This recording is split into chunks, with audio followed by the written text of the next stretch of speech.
श्रील प्रभुपाद की जय। श्री गौर निताय की जय। శ్రీమద్భాగవతము సప్తమ స్కందం 8వ అధ్యాయం 54వ శ్లోకం. శ్రీ వైతాళికా ఊచుః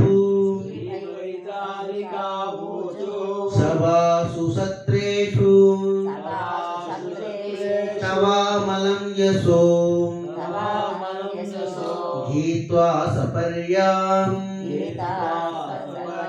महतीं लभामहे यस्तामनैषीत्वा समेष दुर्जनो दिष्ट्या हतस्ते भगवन्यधामयः. వైతాళికులు పలికారు, భగవాన్ మహాసభల్లోనూ యజ్ఞస్థలముల్లోనూ నీ అమల యశోకీర్తన చేసిన కారణ మేము ఎల్లరి నుండి గౌరవమును పొంది ఉంటుంది. ఏమంటే ఇక్కడ ఈ వైతాళికులు అంటే పొగిడేటువంటి స్వభావం కలిగిన వారు అన్నమాట. వీళ్ళు మహాసభలతో యజ్ఞస్థలాలు, ఈ ప్రదేశాల్లో ఏం జరుగుతుంటారు ప్రధానంగా అంటే భగవాన్ యొక్క యశస్సుని కీర్తిస్తూ ఉంటారు, ఆయన యొక్క స్వభావాన్ని వాటిని కీర్తిస్తూ ఉంటారు. అందుకే భాగవతం ఎక్కడ మొదలైంది అంటే నైమిషారణ్యంలో చాలామంది ఋషులు ఒక యజ్ఞం చేస్తూ ఉంటారు అన్నమాట. 1000 సంవత్సరాలు సరిపడే యజ్ఞం చేస్తూ ఉంటారు. ఆ యజ్ఞంలోని ఏం చేయబడాలి, యజ్ఞంలో యజ్ఞోవై విష్ణువు అంటారు కదా, యజ్ఞం ఎవరి కోసం చేయబడుతుందంటే విష్ణువు కోసం చేయబడుతుంది. మరి విష్ణువు కోసం చేయబడేటువంటి యజ్ఞంలో ఇక్కడ సృష్టిలో ప్రతిదీ కూడా విష్ణు ప్రీత్యర్థమే చేయబడాలి.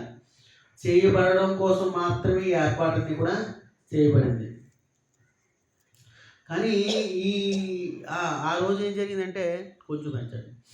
ఆ రోజు ఈ 1000 సంవత్సరాలు సరిపడ్డ ఉండే యజ్ఞంలోని ఏం చూస్తున్నారంటే మొత్తం పురాణాలు ఇతిహాసాలు అన్నీ కూడా అక్కడే చెప్పబడ్డాయి. ఇవన్నీ ఎవరి కోసం అంటే భగవానుడి కోసం. మనం వేరు పురాణాలు వేరు వ్యక్తుల కోసం అనుకోవడం మాత్రం పూర్తిగా అవివేకం అవుతుంది. ప్రతి పురాణం కానీ ఇతిహాసం కానీ చేసేటువంటి ప్రతి కార్యం కోసం కానీ విష్ణు ప్రీత్యర్థమే చేయబడుతున్న జ్ఞానం మనకు ఉండాలి. కాబట్టి వీళ్ళు ఏం చేస్తున్నారు, యజ్ఞాల్లోనే వాటిలో వైతాళికులు చక్కగా గానం చేస్తూ ఉండేవారు భగవానుడి కోసం. ఎవడైతే భగవానుడి కోసం గానం చేస్తాడో, ఎవరైతే భగవానుడి కోసం కార్యం చేస్తాడో వారు అందరి చేత కీర్తించబడుతూ ఉంటాడు, గౌరవించబడుతూ ఉంటాడు. అంటే అన్నమాచార్యుల వారు చాలా గొప్పగా కీర్తించబడ్డారు, గౌరవించబడ్డారు. కారణం ఏమిటి?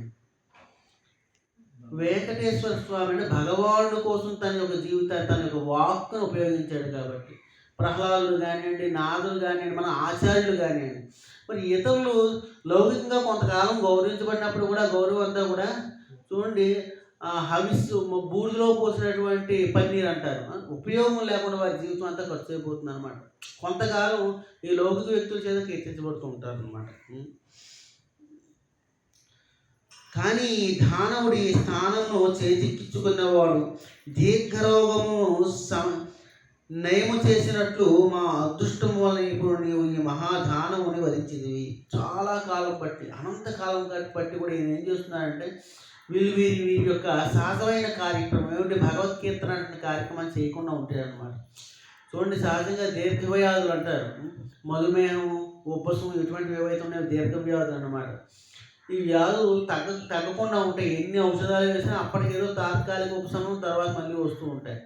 కానీ అటువంటి వ్యాధిని తగ్గించినట్టుగా ఆ వ్యక్తి అంతా ఆనందపడతాడు. ఎప్పుడో ఉన్నటువంటి వ్యాధి, ఎప్పుడో మంచం పట్టినటువంటి మనిషి లేచి చక్కగా తిరుగుతున్నాడు అనుకోండి, చాలా ఆనందంగా ఉంటుంది. అలాగా ఈ వైతాళికులకి ఈ దానవుడు వధించబడగానే ఈ భగవానుడికి యశోకీర్తన చేయడానికి పూర్తి స్వేచ్ఛ దొరికింది అన్నమాట.